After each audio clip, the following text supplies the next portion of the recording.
Dans le processus de négociation, le but, on l'a vu, tu vois, c'est d'obtenir le maximum de la situation. La question qu'on peut se poser, c'est quelle est la seule personne qui peut me donner ce que je veux? C'est l'autre. Et dans quelle situation est-ce que l'autre va me donner le maximum de la situation? Est-ce que si je le traite avec bienveillance, respect et humilité, ou si je lui mets la pression, que je lui explique qu'il a beaucoup de chance d'être avec moi, qu'il est pas doué, qu'il n'est pas professionnel, etc. On a tous la réponse. Et ça, c'est extrêmement important de se dire qu'il ne faut jamais, jamais abîmer l'orgueil de votre interlocuteur. Si vous abîmez l'orgueil de votre interlocuteur, il ne va pas chercher à obtenir le maximum de la situation, il va chercher à se donner raison. Et pour se donner raison, il va essayer de vous causer du tort, de vous nuire.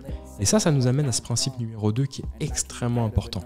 La seule personne qui doit être à l'aise dans le processus de négociation, c'est l'autre. Toujours l'autre. Parce que d'une certaine manière, vous allez avoir un dilemme. Est-ce que vous voulez avoir le maximum de la situation ou est-ce que vous voulez avoir raison? Mais vous ne pourrez pas avoir les deux.